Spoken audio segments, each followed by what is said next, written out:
a la sesión de hoy de historiografía. Más o menos es la propuesta que tenemos. Sé que está pendiente que analicemos la lectura de Carlos María de Bustamante a partir de la tesis de maestría de Pamela Lovera García. No sé si seguramente comenzamos a leer algunos, pero la idea es que leamos bien. Vamos a dedicarle a la mejor sesión y media. No nos vamos a desgastar tanto como la de el padre Mier, para ya pasar después a leer en su tinta, ¿no? en su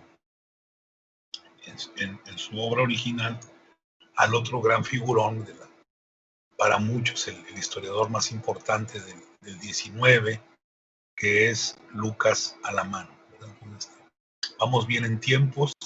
Después de Lucas Alamán hablaríamos por ahí de algunos autores que coqueteaban por ahí con el positivismo, Cris Cabalceta, uno de ellos, pero nos vamos a enfocar básicamente pues yo creo que en la primera gran obra así monumental que tuvo nuestro país. Ya había habido intentos de hacer obras así, de ese tipo, la que pues, todo el mundo conoce y que incluso utilicé como emblema de esta materia, que es México a través de los siglos, y que corresponde o que coincide con el porfirismo, con el porfiriato, y que ahí los que escriben pues es gente que está en el gabinete o que son ideólogos, por lo menos son amigos, son cuates, ¿no? En las primeras fases. Acuérdense que el porfiriato no son 3 décadas, pero no es un periodo lineal, sino que tiene cortes, tiene rupturas, tiene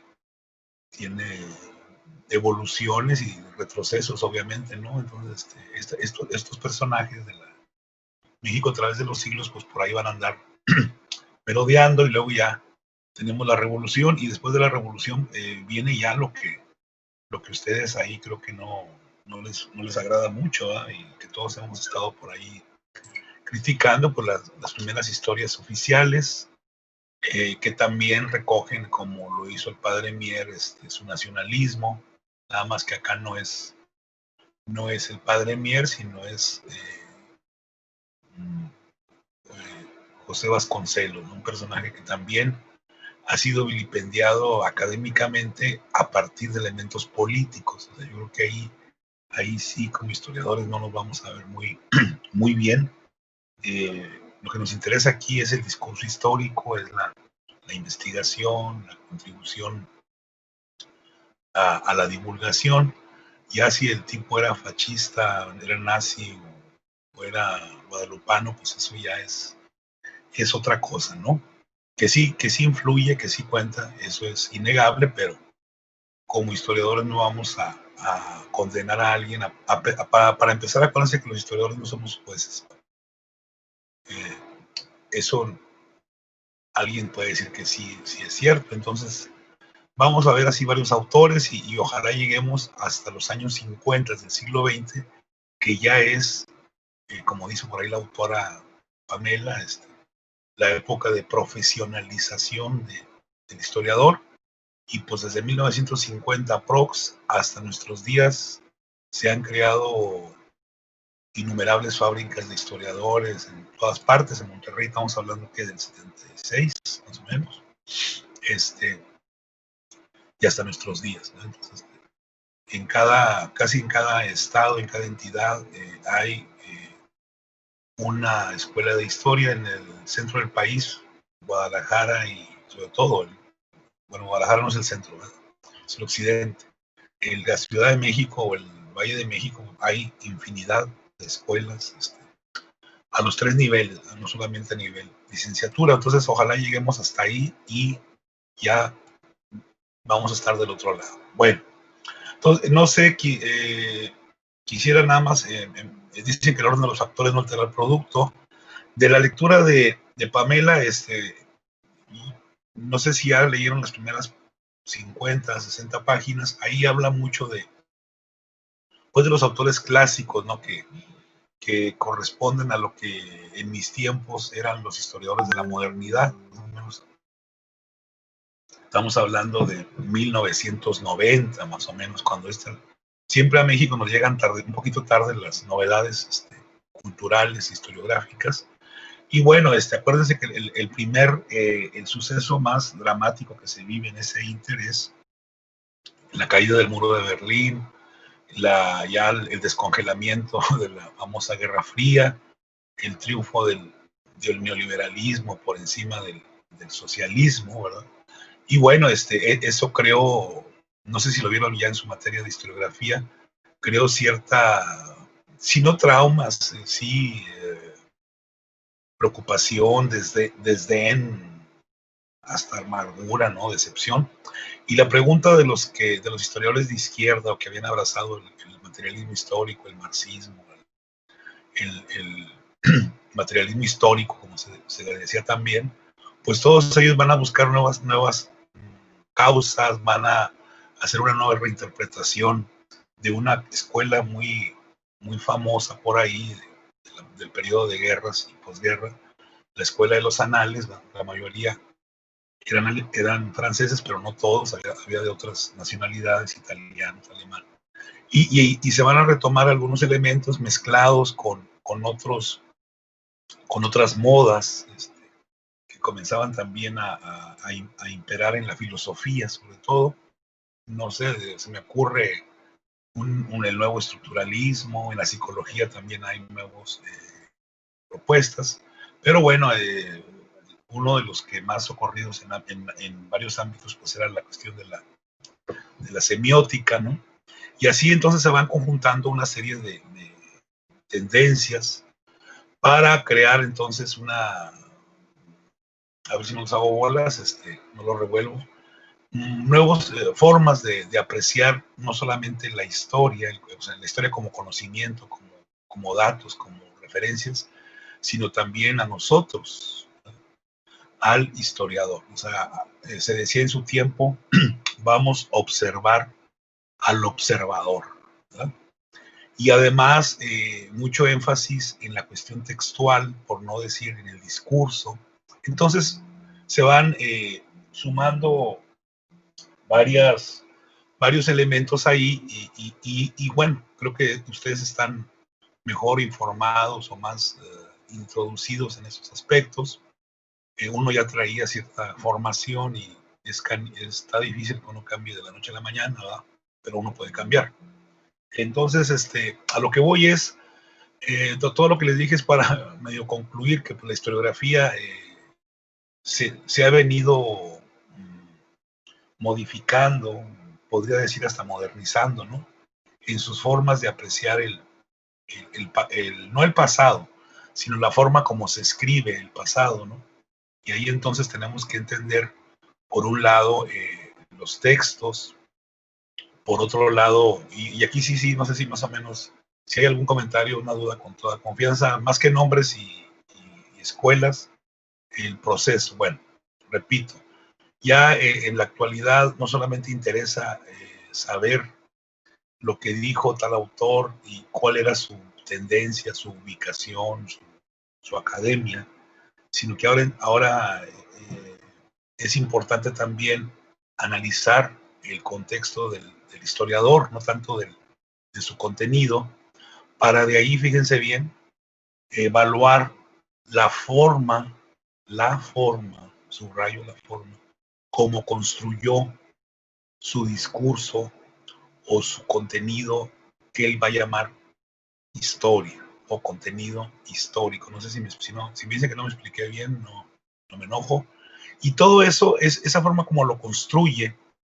Hay historiadores muy respetables, empezando por Pamela, que creen, bueno, no es un acto de fe, ¿verdad? Bueno, que están conscientes, perdón, o que creen o que están conscientes de que es posible analizar este proceso desde la perspectiva, desde la óptica de lo que es la ciencia, en este caso, el conocimiento social.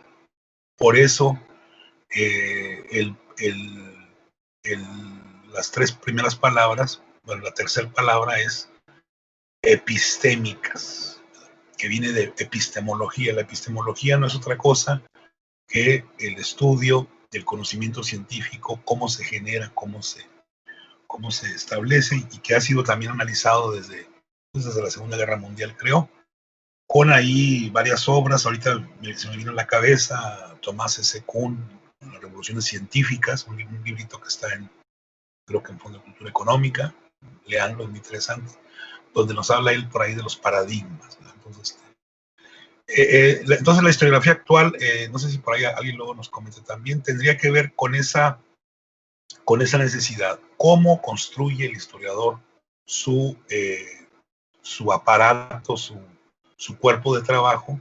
¿A partir de qué elementos? Y ahí entonces viene la discusión si son científicos, no científicos, si son premodernos, si son modernos, y bla, bla, bla. No sé si a la antigüita se hacía de otra manera, ¿verdad? A la antigüita era nada más a tratar de analizar el contexto en lo que se dijo y tratar de por qué el autor dijo eso, y básicamente era cómo diferenciar un estudio de otro, cómo mejoró uno al otro. Si se fijan, era un poquito más, si no más práctico, por lo menos más light, más ligero, y ahora pues se ha vuelto más complejo, pero bueno, si es complejo, nosotros lo hemos complicado, ¿eh? Don Carlos María ya está muerto, solo que hagamos una sesión espiritista, ¿no? Para comunicarnos con él y decirle por qué dijo tal o cual mentira, o por qué inventó al Pípila o cosas por el estilo, ¿no? No sé, creo que ya hablé mucho, según usted nomás era un puntito. No sé si alguien quiera comentarnos algo. Yo sé que ustedes ya llevaron historiografía 1 y ahí vieron todo esto que les dije de una manera correcta. Yo lo dije de manera muy llana, muy, muy,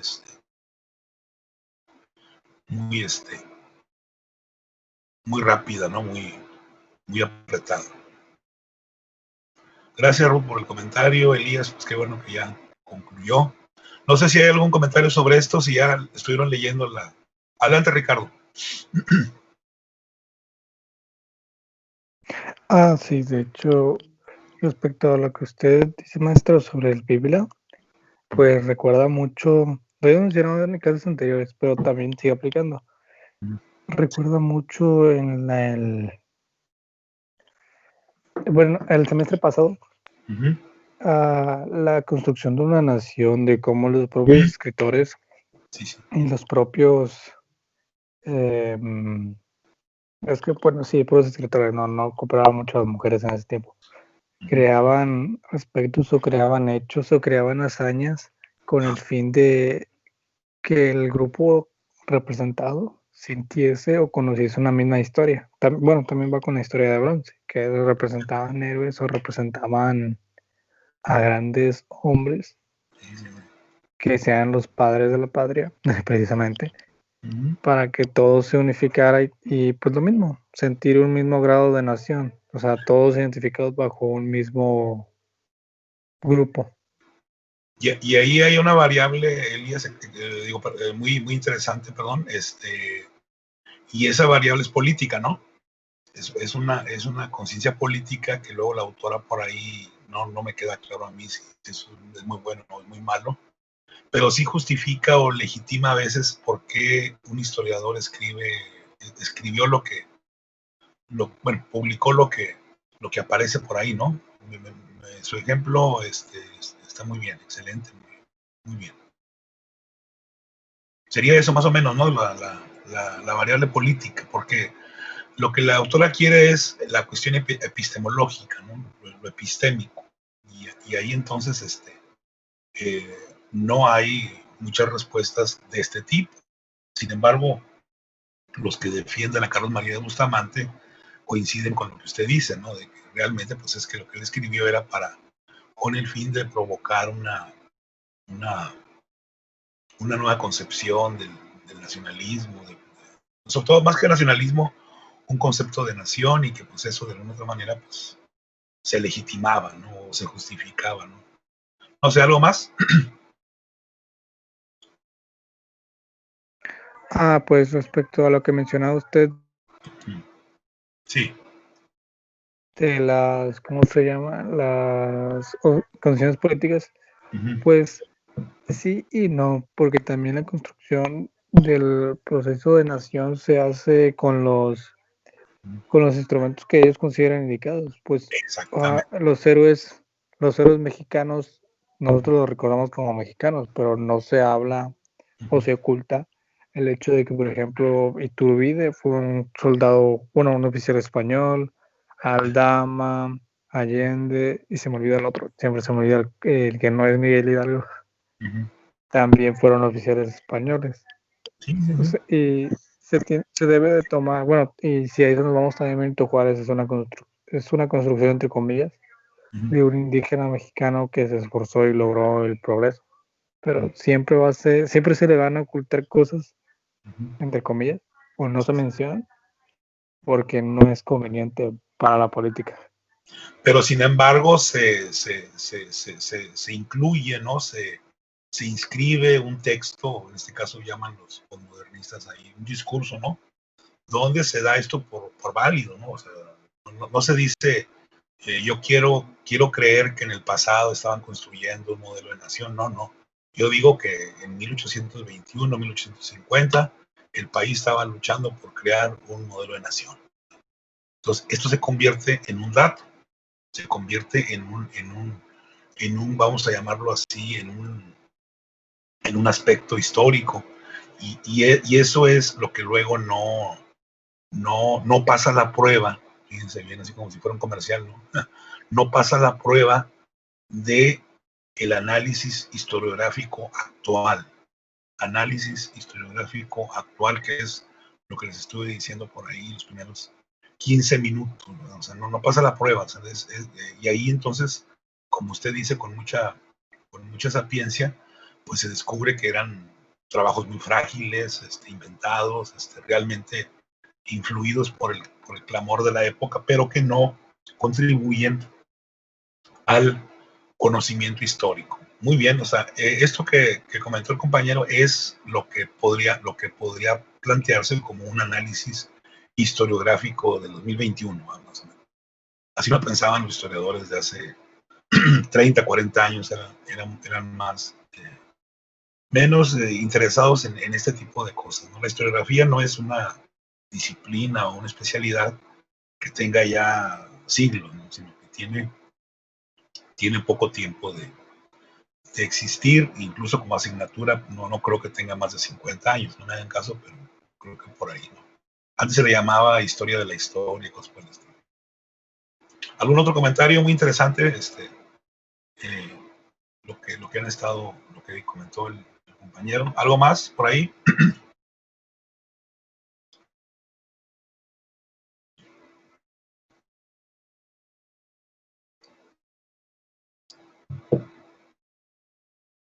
Bueno, en lo que se anima alguien por ahí más a comentar. Claudia, adelante, Claudia.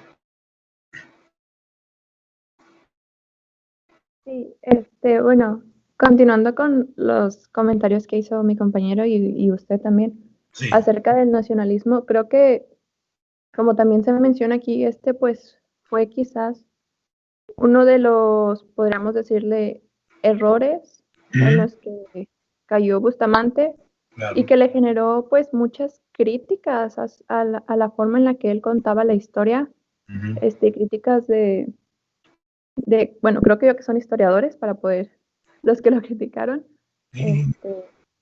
y lo tachaban, ¿no? De un hombre muy imaginativo y muy crédulo debido a este estilo en el que él escribía y también debido a, creo que así lo mencionan, al patriotismo, ¿no? Que él intenta, digamos, dar a conocer y y que está plasmado en sus obras.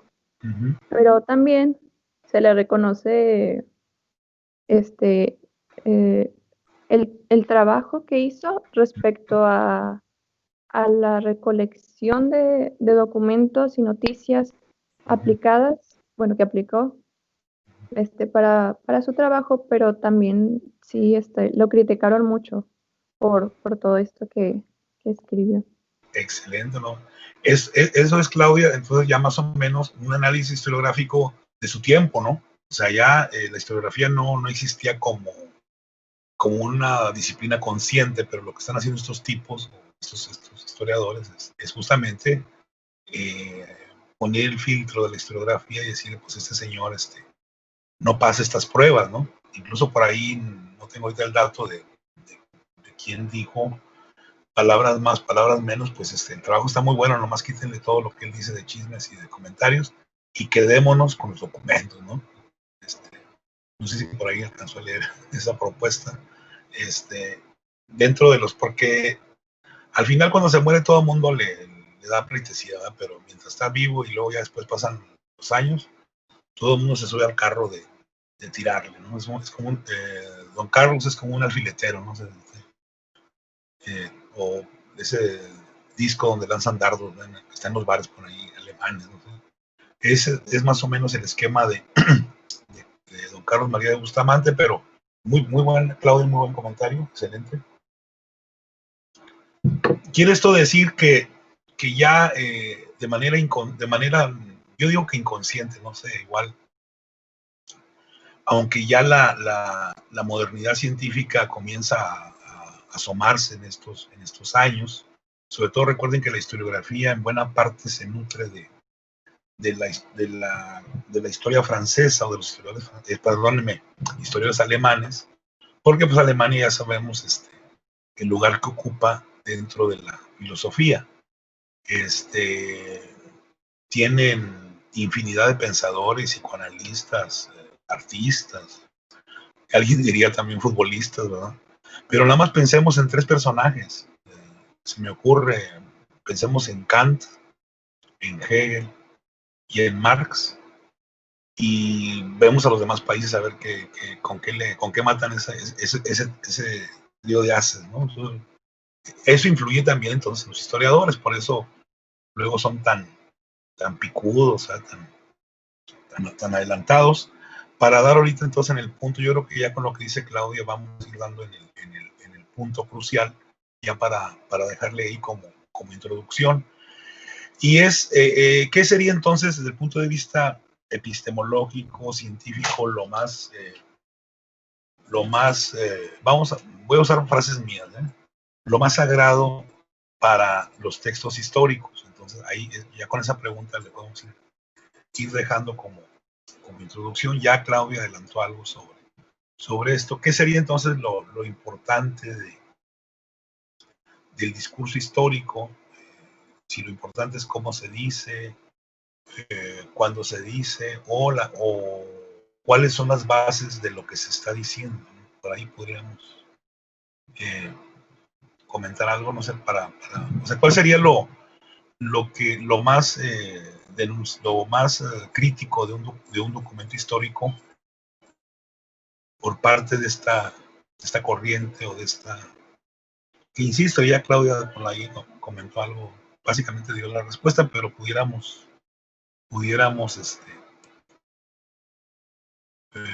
subrayarlo, no sé. O no sé si se entendió bien la pregunta, o sea, ¿qué es lo más importante en un texto histórico? Y ya con eso, si quieren, damos para pasar al miniforo por ahí. Y que ustedes sigan leyendo la tesis, y lo platicamos ya con más soltura la próxima clase, y así sirve que yo ya me ahorro el comentario que lo estoy haciendo a partir. Bueno, anímense a dar. Pues, adelante. Bueno, antes de que especificara sobre los textos históricos y hablara de discursos, le iba a mencionar que pues algo que también a lo mejor falta o es válido mencionar es que se repita. O sea, si un discurso no se repite o no se transmite, sí, pues no funciona. Lo digo más que nada por lo típico de los niños héroes, lo típico de Miguel Hidalgo, un discurso que se repitió tantas veces y que fue hecho para ser creíble, que pues se sigue consumiendo. Y que se volvió historia oficial, ¿no? Y que yo creo que ahora sí que los hijos de ustedes, ¿verdad? Yo creo que ya no van a pasar por esas ondas. De hecho, a ustedes les tocó nada más un tentempié, como dicen en la cocina, ¿no? No como nosotros que todo era mitología. no era historia de México, era mitología de México. Creo que ya, muy bien. Sobre todo, esto lo vamos a ver también incluso si hubiéramos llevado historiografía colonial o no hispana, pues todos los textos se van a conocer hasta el siglo XIX, ¿no? Ya en la época del padre Mier, que anda por ahí descubriendo al padre de las casas y a todos los que habían, Sagún, todos los que habían publicado muchos años atrás sobre la injusticia y sobre la explotación de los españoles sobre los grupos indígenas. Entonces, las famosas leyendas, ¿no? La blanca y la negra, ¿no? Que es la base, ahora sí, que la leyenda negra, de alguna otra manera, es la base del nacionalismo criollo, por los que van a hacer por ahí un trabajo de ese tipo. Y que el que mejor lo ejemplifica, pues es el padre Mier o Fray Servando, como le dicen la mayoría de las personas, ¿no? Bueno, entonces vamos déjenme, si no hay un comentario así rapidísimo, déjenme entonces más o menos dar la respuesta aproximada. Es lo que más se exige entonces, y creo que en ese sentido es sincrónico, ¿verdad? Es justamente lo que ya Claudia nos había dicho, la cuestión de las fuentes de primera mano. Entonces, la cuestión epistemológica que plantea la señora o la compañera de la tesis es justamente medir el grado, estoy usando palabras mías, el grado de cientificidad para generar lo que llaman en la ciencia el constructo, esa construcción del objeto. Y ya con esto quiero que también nos pongamos de acuerdo y no crean, nada más he tomado cafeína, nada, no otra cosa hasta ahora, es que finalmente la historia como proceso real no existe. O sea, la historia no existe. La historia existe en cuanto alguien construye un escrito, un discurso y plantea una serie de fenómenos, de hechos, de acontecimientos, que tiene una causa de tipo político, social, psicológico o psicoanalítico. Vayan ustedes a saber. Pero no sé si pongámonos de acuerdo con eso. La historia no sabemos qué pasó ayer y no sabemos qué pasó hace 10 minutos, sino que para poder saber qué pasó, alguien tiene que preocuparse o interesarse por reconstruir esa realidad. ¿Y cómo reconstruir la realidad? Pues yo puedo ser con un cuento, o puede ser con una metáfora, o puede ser con una narrativa. Y yo les platico, ¿no? Mira, dónde estuvo así y así, ¿no? Como más o menos en el mundo antiguo se hacía en la oralidad. O para que sea historia, tengo que generar o utilizar una serie de documentos o de base, lo que serían las bases científicas, para poder armar, para poder basarme y generar entonces un discurso histórico. No sé si se entendió esto para irnos poniendo de acuerdo. O sea, más o menos por ahí va la cosa. Yo sé que esto ya lo vieron en teoría de la historia, pero no está de más que lo recordemos. No sé qué opinen sobre esto, si la historia entonces la inventamos nosotros los historiadores o ya existe, ahí está.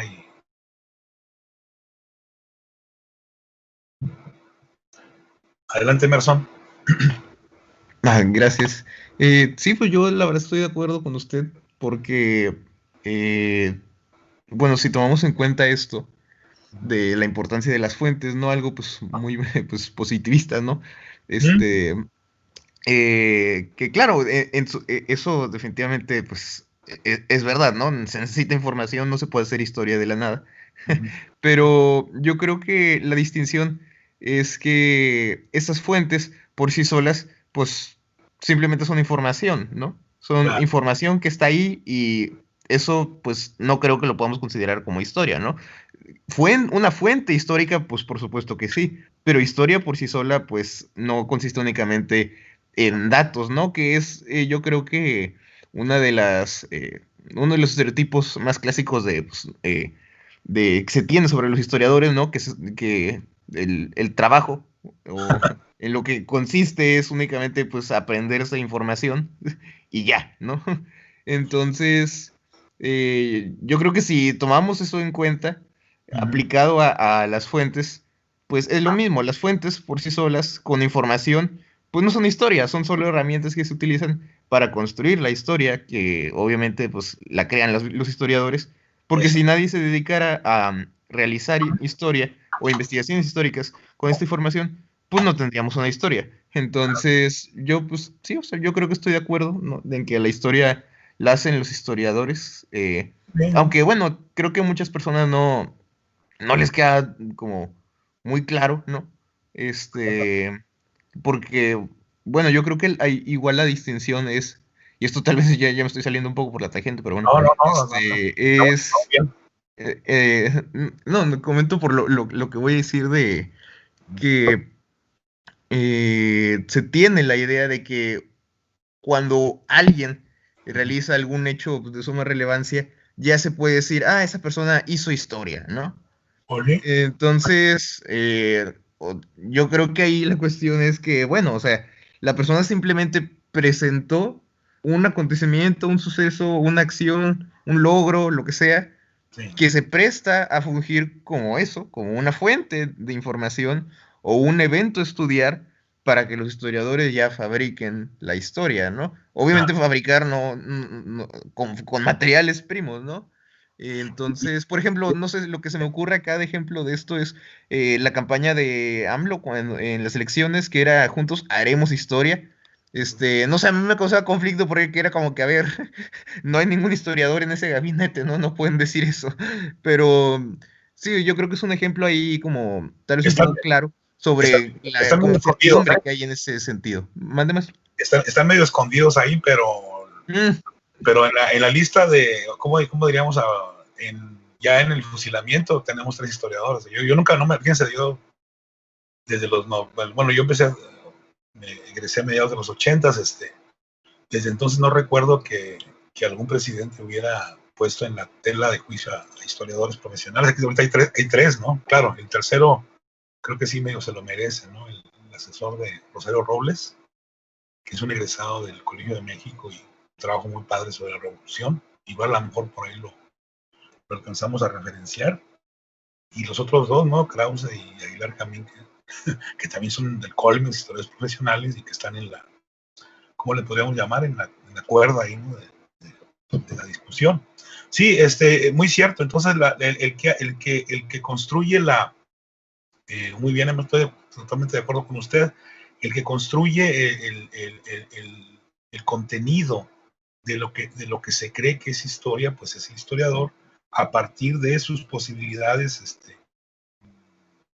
Voy a hacer igual que los señores estos de ahí que vienen citados, de sus posibilidades, primero ontológicas, ¿no? De su realidad social, del ser, como se le llama, y luego las nociológicas y las epistemológicas, que tienen que ver con el conocimiento. No todos los historiadores son capaces de usar cierto tipo de fuentes. Las fuentes, acuérdense que son mudas. Yo puedo agarrar la Constitución del 14, de 1814, y pues nomás leo lo que está ahí.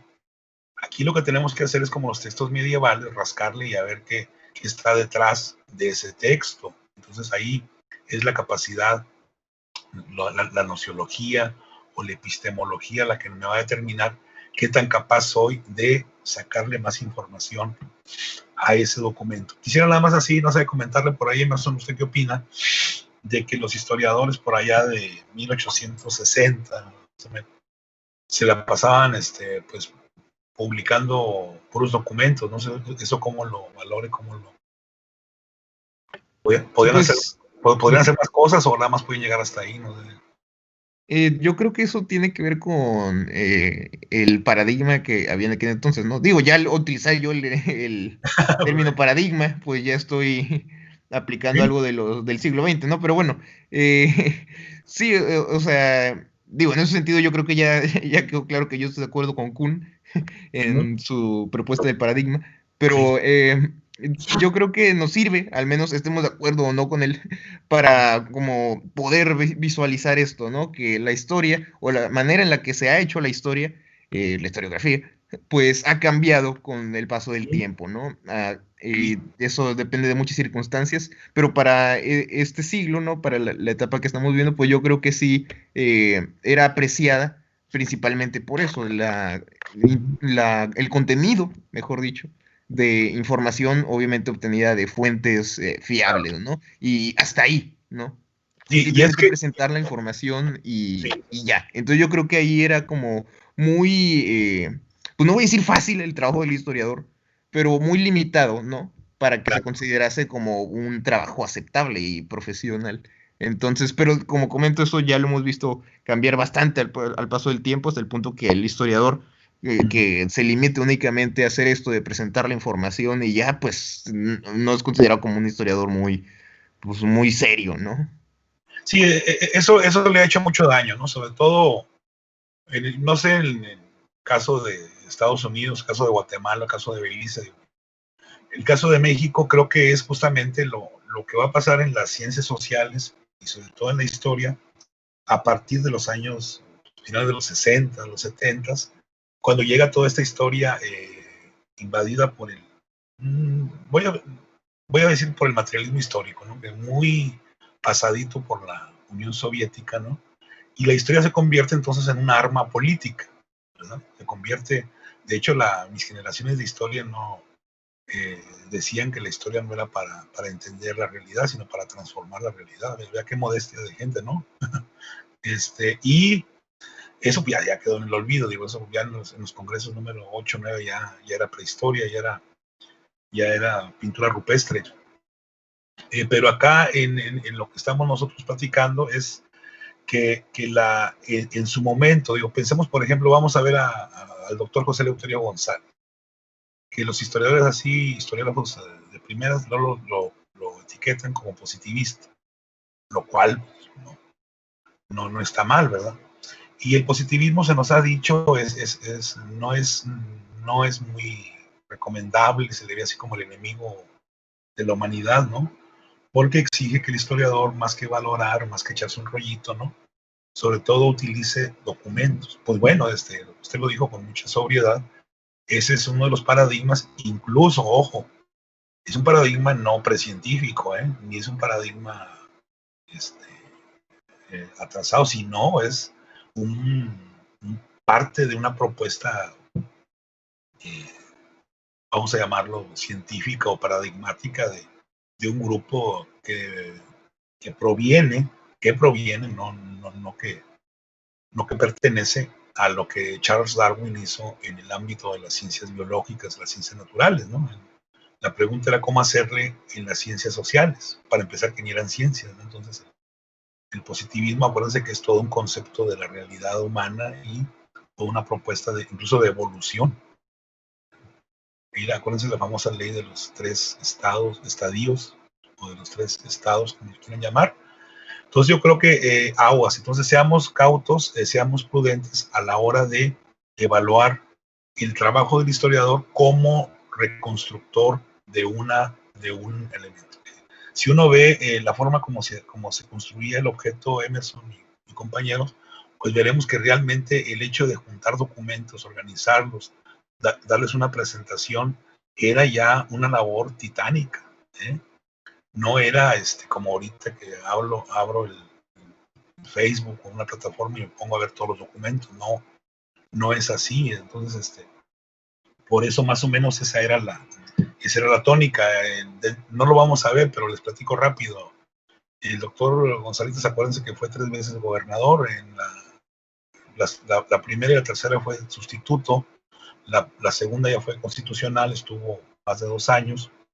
Y ahí él, lo primero que dice, pues, ¿cómo canijos voy a gobernar si no conozco el Estado? Entonces lo que hace es escribir, bueno, organizar un libro, porque seguramente alguien le ayudaba, ¿no? Así como el varón de Humboldt que tenía en cada región como 20 agentes para que le ayudaran, pero bueno, eso no, está mal que se los diga, ¿no? Porque se supone que lo firmó él solito. En este caso, él lo que hace es hacer un libro yo creo que de los mejores libros que tiene el doctor, y no es positivismo, es un libro de geografía y estadística. no sé si lo conoces, un libro chiquito, delgadito, de 100 y pico de páginas, pero ahí él te habla de los ríos, las montañas, las actividades, la agricultura, la industria, la protoindustria que ya comenzaba a aparecer por ahí en los alrededores de Monterrey. Entonces vean cómo la misma historia, la sociedad obliga a que la gente, esto lo vamos a ver, digo, más adelante en historiografía regional, pero entonces sí para que valoremos al historiador en su momento, o sea, no, lo peor que podemos hacer en historiografía es valorar a Carlos María de Bustamante con el potencial que nosotros tenemos. En el caso mío, quién sabe si se puede hablar de un potencial, o sea, no seamos injustos y eso nos va a cegar a la hora de valorar. No sé si se entendió, y ya con esto pues estaríamos cerrando el tema de la introducción a la lectura de Carlos María de Bustamante. O sea, no podemos medir a un historiador del siglo, de finales del 18, de principios del 19, con los elementos que hoy tenemos. Alguien podrá decir que sí, pero no creo que no. Lo mejor, si nos vamos a poner en los zapatos o en los guaraches de los historiadores de antes, tenemos que ser más justos, pero sobre todo más realistas. ¿Con qué fuentes disponían ellos? Acuérdense que don Carlos tiene, digo, esto no se lo va a preguntar, ¿verdad? Porque sería mala onda de mi parte, pero él, ¿por qué tiene acceso a tantas fuentes? La respuesta ustedes ya más o menos se la saben, ¿no? Las mismas respuestas por las cuales mucha gente tuvo acceso era porque estaban en los asuntos de Estado, ¿no? Y luego, ¿por qué lo publicó? Pues porque tenía muchas palancas, sobre todo en la Secretaría de Hacienda, por ahí. Entonces, todo eso tenemos que entenderlo y que valorarlo. Ahora, ¿por qué publicó el padre Mier su obra? Pues ya se la saben también. Y estoy seguro que le platiquen lo que ya saben no le va a gustar, porque le van a dañar su ídolo, ¿no? Así que no, pues no, el padre Mier era muy autónomo y muy independiente, ¿no? Ya vimos que no. ¿Algún otro comentario por ahí? No sé si Emerson ya quedó.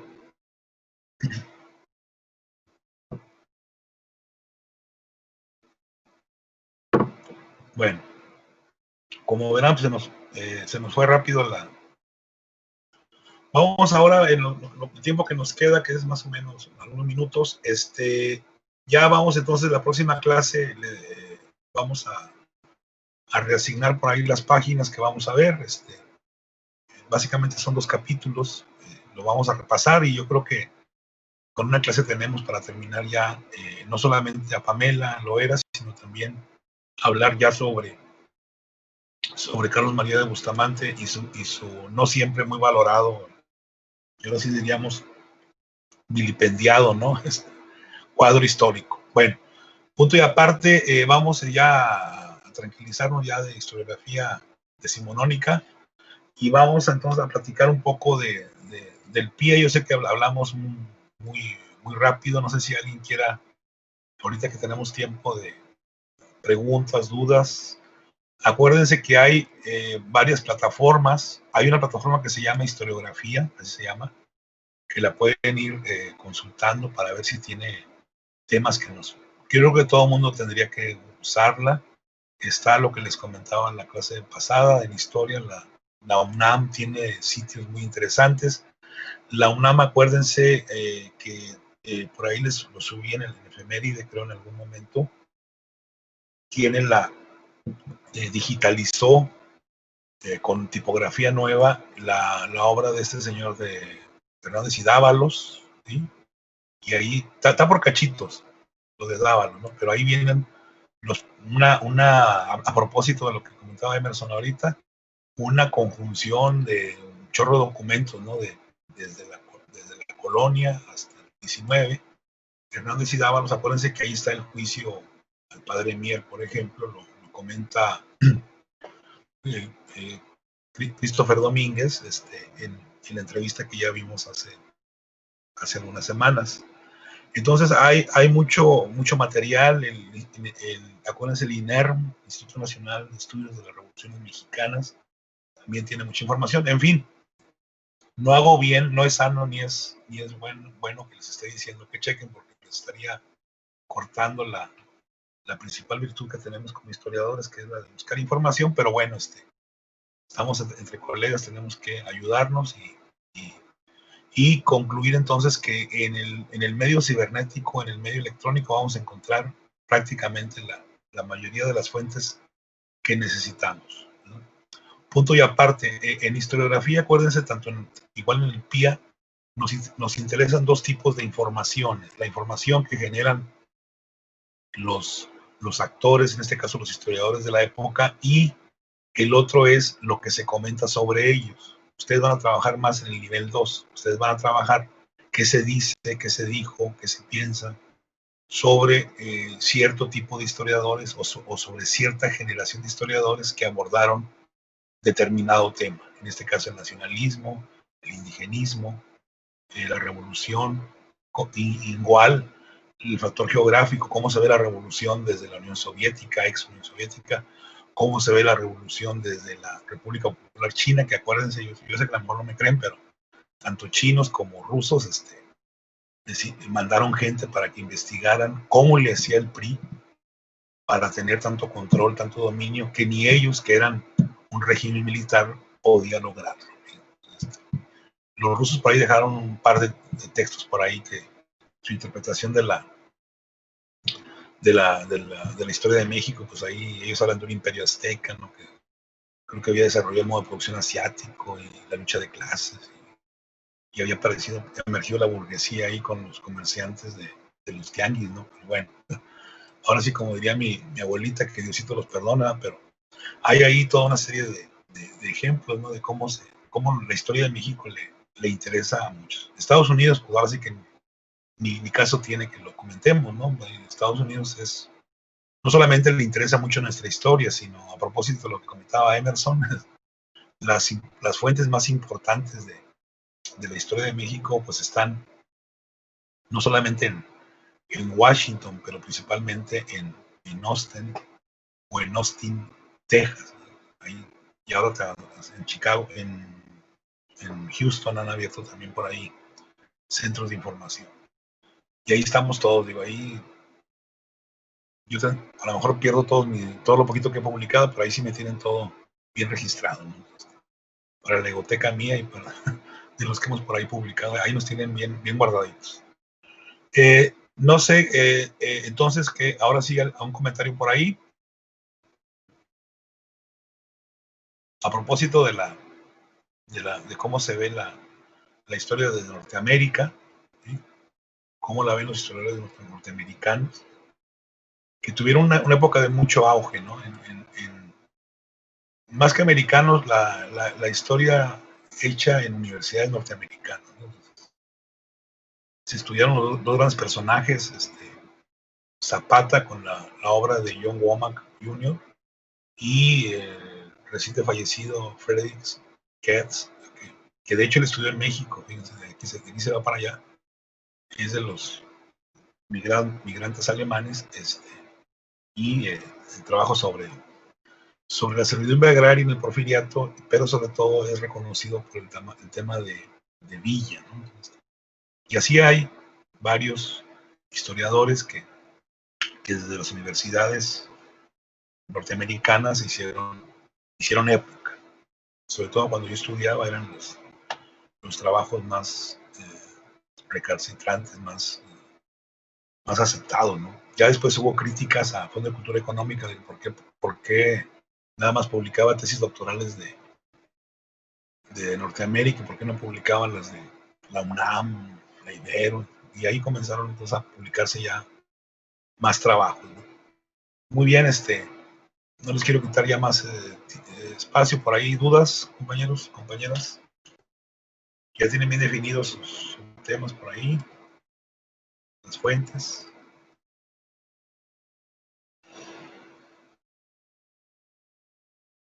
El nacionalismo, acuérdense que desde finales del 18 comienza a plantearse, o sea, lo que luego se vea por ahí alguien y que diga que desde la época de Moctezuma ya había por ahí tendencias. Ahora que andamos exigiendo que nos devuelvan el penacho y no sé qué, a lo mejor por ahí se aparece alguna novedad historiográfica.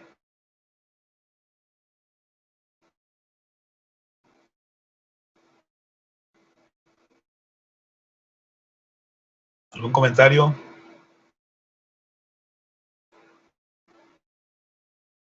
Ya más adelante no vamos a tener tanto espacio para...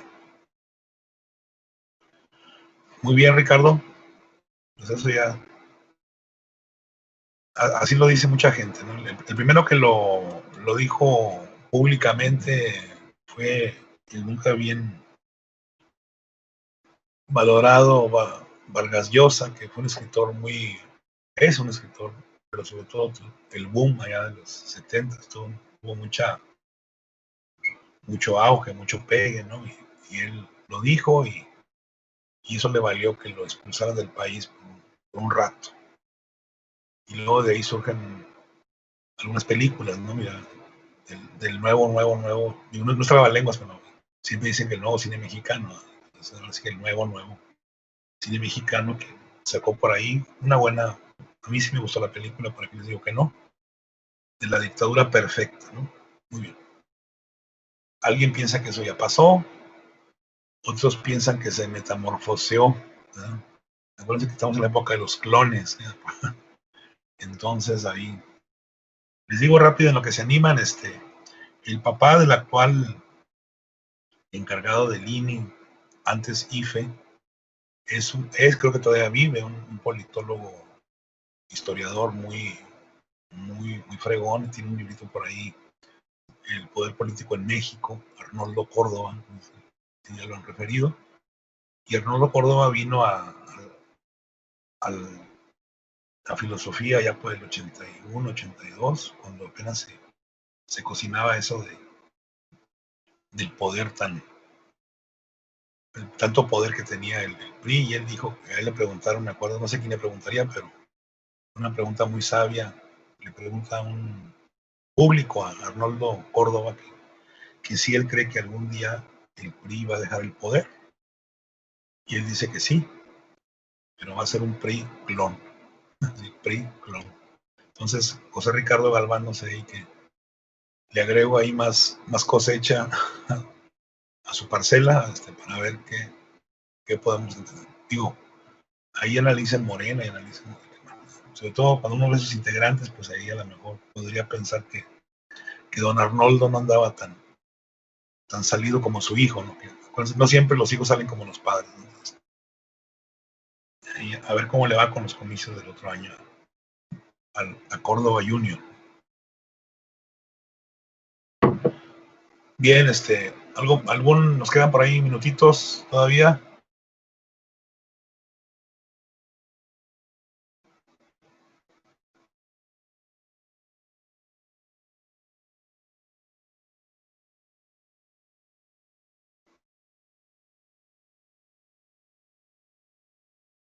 Bueno, entonces les voy a reenviar el punto 3 para, no sé si ya habían dicho que, no tengo aquí a la mano los capítulos, se los digo y lo comentamos en grupo. Ya por lo menos hay tres compañeros que participaron, pero bueno, recuerden que somos 20 y tantos en la clase, no somos 3. Vamos a comentarlo, no va a ser por equipo, va a ser así abierto, y el mismo día, creo que es el lunes, ¿no? Terminamos ya el tema de Carlos María de Bustamante para pasar con Lucas Alamán. Bueno, entonces si no hay comentarios, creo que no hay mucho que decir de parte de ustedes. Yo estaría más preocupado por el PIA de historiografía que el de historia, pero bueno, ustedes llevan la batuta. Si no hay más, entonces lo vamos a ir platicando, ver la metodología más adelante. Ahorita estamos nada más con el tema y cómo quieren enfocar. Si quieren, entonces así le dejamos y nos vemos la próxima clase.